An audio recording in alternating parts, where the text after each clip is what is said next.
그러니까 이제 은행 퇴직하고 한 4년 차 됐고요. 그러니까 이제 은행 다니던 때보다는 훨씬 자유롭기 때문에 이거저거 하고 있고 다행히 좀 좋은 회사 다니다 퇴직을 해서 퇴직금을 많이 받아서 아직까지는 뭐 그 돈 까먹으면서 잘 놀고 있고요. 대신에 이제 제가 하고 싶었던 일들을 자유롭게 하니까 좋은 것 같습니다. 그래서 사실은 저도 그 2년 전에는 여기 오신 대표님들처럼 대박의 꿈을 품고 그 핀테크 회사를 하나 만들었다가 뭐 아주 망한 건 아니고요. 친구하고 이제 둘이 만들었다가 저는 저 사정이 어려워서 네가 가라 하와이 그래서 저는 나왔고요. 친구는 지금 계속 하고 있기 때문에 지금 이 창업가들의 이 애환 같은 거를 뭐 아주 잘은 아니겠지만 저도 한번 겪어봤기 때문에 제가 단순하게 그냥 대기업에서 이렇게 뭐 비닐하우스처럼 온실에서만 자란 뭐 그런 건 아니기 때문에 조금 공감이 갑니다. 그래서 우리 오신 대표님들 다 저 화이팅 하셔서 지금 뭐 1, 3년 차라고 하시니까 이제 조금 있으면 이제 고비를 겪으신 분들도 계시고 또 고비가 오시고 하실 테니까 고비 잘 넘기셔서 대박 나시길 기원드리고요.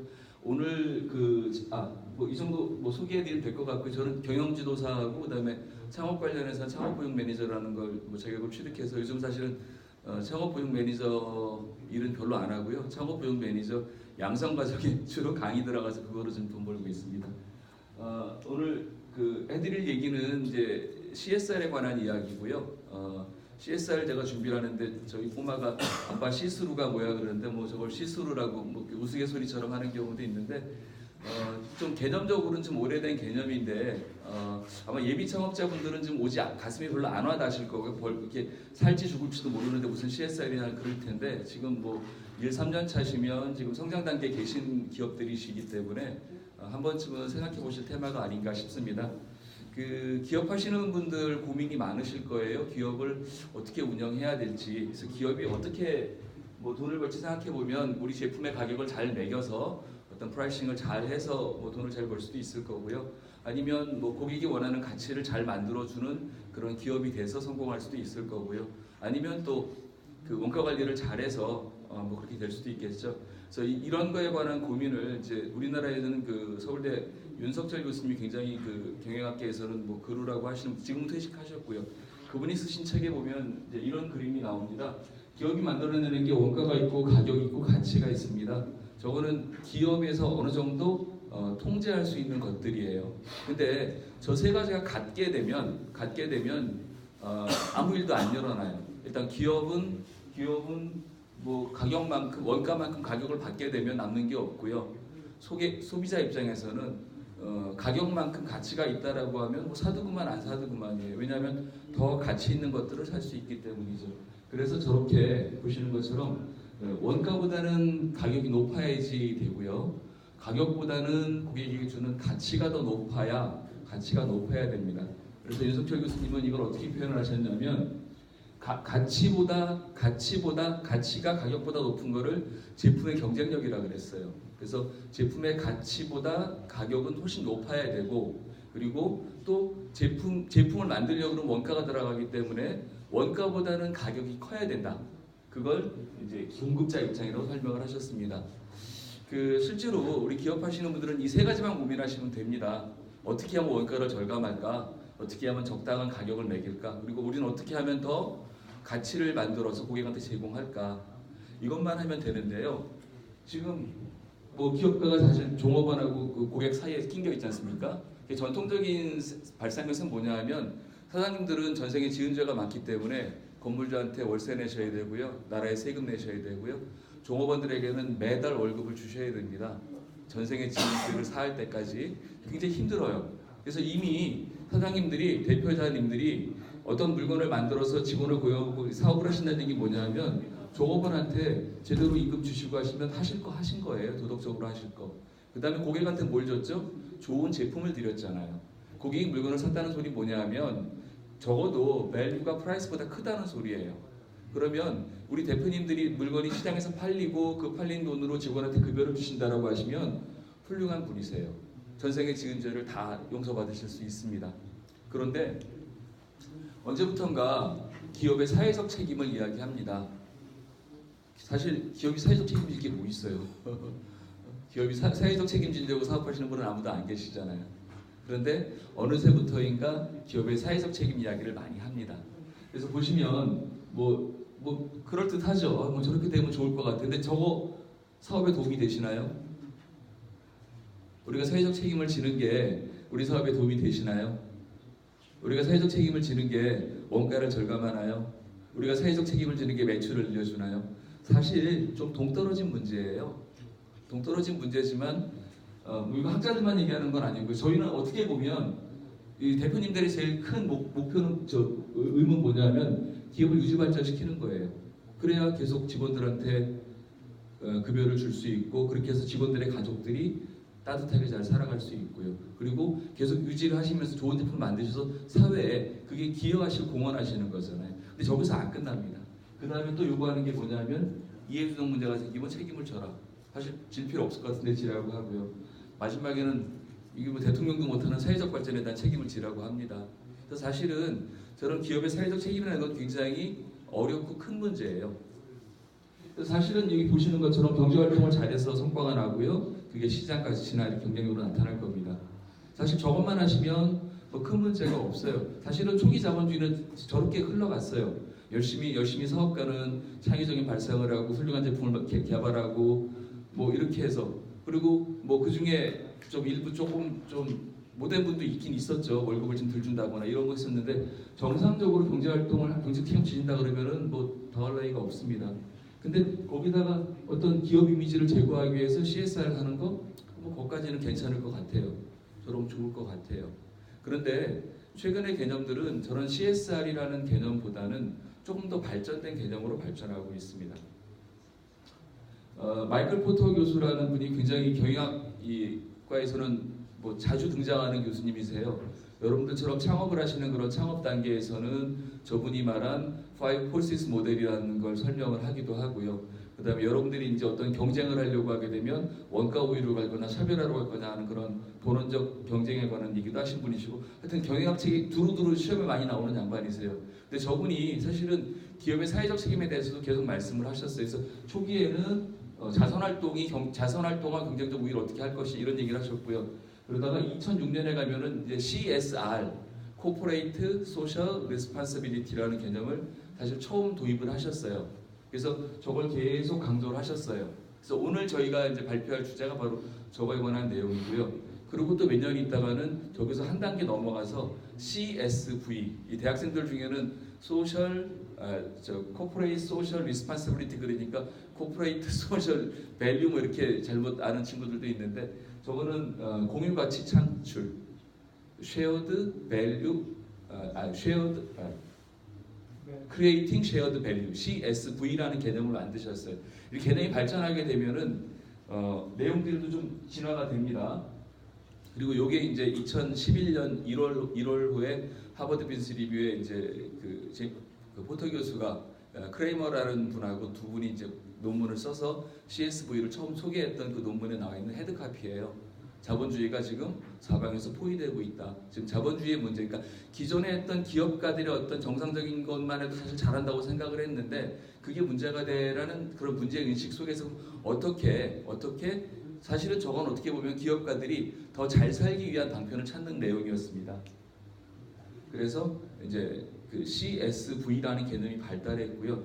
오늘 사실은 지금 이제 강의 의뢰를 받을 때 CSR을 해주세요 이래가지고 사실 조금 저는 좀 의아했어요. 왜냐하면 CSR 같은 경우는 창업 교육 중에서도 사회적 기업 쪽에서는 요구가 좀 있으신데 일반 창업 쪽에서는 지금 저기까지는 할 게 많다 보니까 안 다루시는 영역인데 지금 보니까 오늘 오신 기업 대표님들은 자리가 잡히셨고 또 저런 쪽에 조금씩 관심을 가지신다 그랬기 때문에 불러주신 것 같고요. 일단 최근에는 CSR보다는 조금 더 큰 범위에서 CSV를 얘기를 많이 하기 때문에 오늘은 CSV 얘기를 좀 하려고 합니다. 그 초기에 그러니까 1960년대까지만 하더라도 사실은 그 CSR, CSV 이런 개념은 없었습니다. 그래서 회장님이 연말에 기부 이렇게 하면 그게 아주 뭐 대단한 것처럼 저기 보시는 것처럼 코퍼레이트 필엔트로피 저기 뭐냐면 뒤에 있는 말이 닭에 뭐 이런 거잖아요. 그래서 기업이 어떤 세상에 대해서 공헌하느냐 이런 부분들을 뭐 자선하는 정도. 그래서 우리나라 사람들이 제일 알 수 있는 건 뭐냐면 예전에 그 경주 최부자 때 그 일화가 많이 소개되지 않습니까? 그러니까 그런 부분들, 경주 최부작댁처럼 주변에다 베풀 수 있는 거, 뭐 그렇게 하면은 뭐 훌륭한 기업가라고 칭송받았어요. 그러니까 사업도 잘하시지만 아주 뭐 잘하신다라고 칭찬을 받았던 거죠. 그런데 이제 아까 말씀드린 대로 70년대부터 이제 이게 자꾸 기업이 자꾸 사회적 문제를 일으키고 이러다 보니까 이제 기업의 사회적 책임에 대한 그 언급이 좀 많이 나와지게 되고요. 그래서 이제 CSR이라는 개념을 그 포터 교수가 처음 도입을 합니다. 이런 CSR 개념에 갔을 때 우리가 많이 기억나는 건 그겁니다. 그 대기업들이 그거 많이 만드시죠. 법인들 많이 만드세요. 나중에 이제 우리 대표님들도 이제 사업이 더 이렇게 잘 되시고 하시면 아마 하나씩 만드실 거예요. 그렇게 되시는 단계들. 그리고 일반 기업체에서는 자원봉사단들을 많이 만들어요. 그래서 연말 되면은 이렇게 뭐 저 같은 경우 신한은행에 있어요. 신한은행은 그 하늘색으로 된 그 유니폼이 있어요. 자원봉사할 때 입는 유니폼. 그 뒤에다가 뭐 신한은행 자원봉사단 써 있는데 저희들 직원들끼리는 뭐 자봉단 그랬는데 이제 주로 그런 활동들 정도가 CSR 단계입니다. 그런데 이제 그러던 것이 조금 더 이제 2010년 그 글로벌 위기가 왔을 때 보니까 사회 이 기업들의 어떤 윤리적인 문제에 대해서 자꾸 질타를 받다 보니까 조금 더 업그레이드된 개념으로 나온 게 뭐냐면 그러면 속된 말로 돈 벌면서 사회 공헌해 보자. 그러니까 저는 그렇게 해석을 하거든요. CSV라는 거는 사회에 책임을 지고 봉사하는 게 아니고 돈을 벌자는 거예요. 돈을 버는 그런 구조 속에서 사회에다 공헌을 해보자. 그런 개념이 CSV입니다. 그래서 보통 이제 CSR 그럴 경우에는 뭐 아주 그냥 단편적으로 생각하면 있는 거 나눠주는 단계, 자선, 기부 뭐 이런 정도. 근데 CSV가 되면 조금 틀려집니다. 있는 거 나눠주는 거 아니고요. 계몽운동? 혹시 그 계몽운동 그러면 이렇게 느낌 오세요? 어떤 느낌인지? 계몽운동 같은 그런 거로 이해를 하시면 될 것 같아요. 그러니까 기업이 사업하시는 그런 사업 프로세스 안에서 어떤 사회하고 공헌할 수 있는 그런 부분들을 찾아서 그걸 같이 가주는 거예요. 같이 가주게 되면 기업은 기업대로 돈을 벌고 또 기업 저변이 확대가 됨으로써 어떤 공급 체인 안에서 서플라이 체인 안에서도 서로 상생할 수 있는 길이 생기게 되고요. 또 사회도 훨씬 더 혜택을 누리는 그런 상황으로 가게 됩니다. 그래서 포터 교수가 말한 그 CSV의 실천 방법은 세 가지를 얘기를 합니다. CSV를 하려면 어떻게 해야 되냐? 첫 번째는 제품에 대해서 재정의를 하는 거예요. 기존의 제품이 이러해 A, B, C라는 제품이 있었다라고 하면 제품의 개념을 좀 바꿔보는 거예요. 그래서 새로운 개념을 넣게 됐을 때 그것이 사회적 공헌을 할 수 있다라는 얘기입니다. 두 번째 얘기는 뭐냐면 가치사슬, 쉽게 말하면 그냥 프로세스예요. 기업이 어떻게 돈을 버는지 돈 버는 프로세스 안에서 어떤 요소들을 새로 집어넣느냐에 따라서 기업은 계속 돈을 버는 거고요. 아까 CSR 단계에서는 기업이 돈을 잘 벌다 돈을 못 벌면 그만해야 돼요. 남는 거를 뭐 베푸는 거거든요. 근데 CSV는 달라요. 같이 버는 거예요. 그러니까 CSV가 되면 기업도 벌고 사회도 이익을 누리는 거죠. 그래서 그런 가치 사슬에서 뭘 할 것인지를 하는 게 있고요. 그다음에 저 클러스터 얘기는 쉽게 말하면은 그 그룹을 만드는 떼를 만드는 거예요. 어떤 연관되는 그런 그룹을 만들어서 우리가 저 구로 가면 구로의 공업단지처럼 단지가 있지 않습니까? 또 공업단지들이 그런 식으로 연관되는 산업군들끼리 서로 연결을 해가지고 뭐 기업과 기업이 연결할 수도 있고요, 기업과 NGO가 연결할 수도 있고, 기업과 뭐 사회가 연결할 수 있고, 연결 고리를 해가지고 더 커다란 밸류를 만들어 보자는 겁니다. 한 번씩 내용을 좀 보겠습니다. 먼저 저기 볼게요. 이따가 한번 제가 비디오 잠깐 틀어드릴 건데 영국의 보다폰이라는 회사가 있었습니다. 우리로 치면 뭐 SK, 뭐 KT 뭐 이런 회사겠죠. 근데 이게 이제 잘 나가던 시절이 있었는데 뭐 계속 잘 나갈 수는 없잖아요. 그러다가 이 회사가 좀 밀리는 단계가 옵니다. 실제로 지금 우리 그 휴대폰 쓰시는 분들 기억하실 때 한 15년 전, 20년 전에는 노키아 폰이 세계 최고 폰이었잖아요. 지금 노키아 있나요? 없어졌잖아요. 마찬가지로 저 보다폰도 굉장히 잘 나가던 회사였는데 주춤주춤해지니까 어떤 짓을 하냐면 아프리카에 보니까 그 아프리카는 신시장이 저 회사 입장에서는 새로운 시장이에요. 유럽에서 막 계속 싸우다가 새로운 시장인데 저 아프리카에다가 보다폰이라는 저렴한 폰을 보급을 하면서 원래 휴대폰 회사들이 IT 기술이 굉장히 발전해 있잖아요. 우리나라도 SK나 KT나 뭐 LG 이럴 때 굉장히 기술이 좋거든요. 그래서 저 회사가 뭘 만들었냐면 휴대폰 송금 서비스를 만들었어요. 그래서 그 아프리카 같은 데는 뭐 호주도 마찬가지지만 땅덩어리 넓고 이러다 보니까 이 개발하기가 쉽지가 않아요. 그리고 사람들은 뿔뿔이 흩어져 있고, 그러면 사람들 사이에서는 돈을 송금할 수 있는 그런 일수도 있는데 어떻게 돼요? 이 폰으로 송금한, 우리로 치면 모바일 송금이에요. 피메사라는 걸 처음 만들었어요. 그렇게 되니까 저 회사도 새로운 시장 기회를 누리면서 성장을 할 수 있고요. 그리고 지금 그 인터넷 뱅킹은 대한민국이 최고다라고 했는데 모바일 뱅킹은 사실은 아프리카 쪽이 더 높아요. 우리보다 더 그런 시절이 있었어요. 그게 보다폰 때문이었습니다. 그래서 제품에 대한 새로운 개념을 잡고 이 제품이 새로운 시장을 찾아가서 새로 공헌할 수 있는 요소를 찾는다라고 하면 또 한 번 대박이 날 수 있죠. 보다폰은 그렇게 대박이 났고요. 저기 보시면은 뭐 인텔이나 IBM 같은 경우는 뭐 그린 마케팅일 수도 있는데 저전력 제품들을 많이 만들어내므로써 사회에 공헌을 하는 뭐 이런 걸 했다라고 합니다. 그러니까 저거는 기존에 자기들이 하는 그런 사업 그 범위 내에서 어떻게 우리 제품을 가지고 기여할 수 있을까? 그리고 단순한 기여가 아니고 기여하면서 돈 벌 수 있을까? 그럼 저기 말씀드린 것처럼 저전력 제품, 저기 굳이 쌀 필요는 없어요. 저전력 제품을 쓰게 되면 에너지율이 높아지는 거니까 사용자가 전기를 더 깨낼 수 있는 그런 제품이잖아요. 그래서 지금 사실 우리 잘 보시면 가전제품 사실 때 그 전력 등급이 높은 거 1등급 조금 더 비싸거든요. 왜냐하면 등급이 나중에 좀 더 싸요. 그럼 저 회사는 결국 뭐 한 거죠? 더 비싼 제품을 만들 수 있는 요인이 된 거죠. 이제 저런 게 어떻게 보면 CSV라고 할 수 있습니다. 또 볼까요? 가치사슬이라는 것도 사실은 포터 교수가 만들어낸 방법이에요. 뭐 경영학 뭐 교과서에 나오는 이론이긴 한데요. 기업의 활동을 저 윗부분을 보조 활동이라 그래서 그냥 그 밑에 부분을 이제 주 활동이라 그래서 저거는 뭐냐면 저게 원료를 사입해서 팔 때까지의 과정, 돈 버는 과정이니까 주 활동은 돈 버는 과정이에요. 그리고 저 위에 있는 보조 활동이라는 건 뭐냐면 보조 활동이라는 거는 돈은 못 벌지만 관리하는 그런 과정으로서 보조적 활동을 넣어놨거든요. 근데 저 안에서도 물류 쪽에서라든가 아니면 인적자원 관리 쪽에서 조금 시각을 바꿔서 하게 되면 역시 사회에 기여할 수 있는 게 생기는 거죠. 지금 우리나라 같은 경우는 이제 그 지방에 있는 공사나 대기업들이 지역인재 채용을 하거든요. 그럼 결국은 뭐냐면 거기도 어차피 인적자원 관리 해야 되는데 우수한 인재는 전국에 다 있는데 자기 지역 인재를 조금 더 해주겠다고 하게 되면 뭐 저것도 어떤 기여가 될 수 있겠죠. 지역에는 뭐 그런 부분들로 보실 수 있습니다.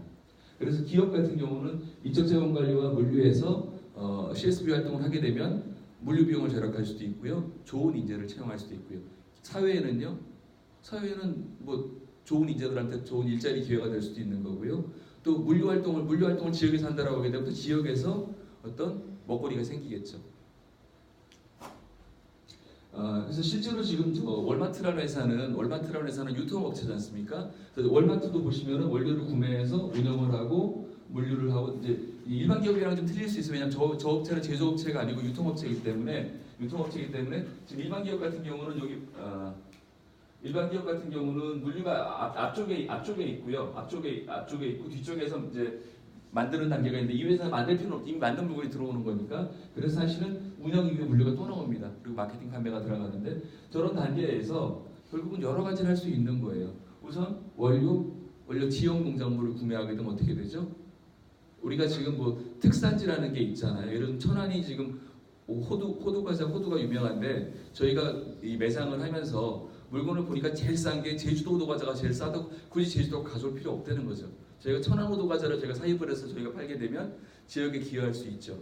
원료를 그렇게 하고요. 운영 쪽에서는 폐기물을 줄이는 방향으로 폐기물을 줄이는 운영을 하게 되면은 비용이 절감이 되겠죠. 마찬가지로 물류에서도 포장을 줄이게 되면은 배송비를 줄일 수 있겠죠. 왜냐하면 그 자동차 배송 트럭에 포장을 많이 하게 되면 배송 트럭에 과적이 돼 버리니까 기름도 더 쓸 거 아니에요. 그리고 예를 들면 한 트럭에 10개 실을 거를 9개, 8개밖에 못 실을 수도 있단 말이에요. 그래서 저렇게 기존에 하던 것들, 기존에 저 사람들이 하던 그 프로세스 안에서 찾은 거죠. 본인들 입장에서는 원가 절감이 될 수도 있고 이런 것들을 찾다 보니까 저게 사회에 기여하는 거로 인정을 받게 되는 거죠. 사실 별거 아니에요. 저기 친환경 뭐 지수 만들어가지고 뭐 이렇게 하는 거 별거 아닐 수도 있지만 저런 것들을 자기가 기존에 했던 어떤 그런 기업의 어떤 가치 사슬 내에서 찾게 되면 기본적으로 자기들이 하던 영업이라든가 마케팅 그대로 하는 거예요. 그대로 하는데 저 그대로 하는 과정에서 예전에는 돈 버는 기업이었는데 우리 사회에 기여하네, 에너지 낭비를 줄이는 기업이네, 이런 식으로 해서 평판이 좋아질 수 있는 겁니다. 또 보겠습니다. 뭐 클러스터라는 거 아까 말씀드린 것처럼 이게 그룹 연계를 하는 거예요.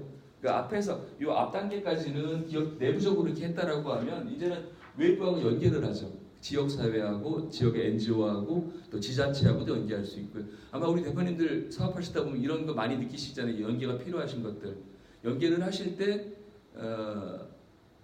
이제 약간 좀 그런 게 있을 수 있어요. 지역 사회랑 연계하고 싶은데 지역 사회에서 사업하시는 분이 오면 어떻게 느끼죠? 우리도 뭐 팔아먹으려고 온다.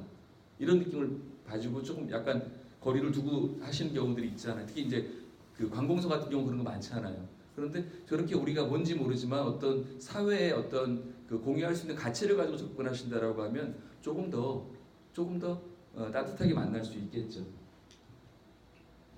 그래서 여기 보시는 것처럼 뭐 여러 업체들이 뭐 네슬레, 그다음에 뭐 홀푸드라는 회사는 홀푸드는 이제 마켓입니다. 우리 치면 무슨 뭐 이마트 뭐 이런 대형 마켓이라고 보시면 되고요. 지희 같은 경우도 저런 회사들이 하고 있습니다. 저는 한번 세부적인 내용을 좀 살펴보겠습니다. 여기 보시면 그 네슬레는 보통 우리 많이 기억하시고 커피 많이 기억하시고 최근에는 커피 머신으로 많이 기억하시죠. 근데 저 회사가 뭐 유제품 커피 뭐 이런 거 많이 하는 회사인데 한때는 여기 보시는 것처럼 이렇게 분유 판매하면서 아주 못된 기업이 된 적도 있어요. 그리고 또 한때는 이런 뭐 초콜릿 이런 거 만드는데 사실 아프리카에서 이 커피가 좀 싸지 않습니까?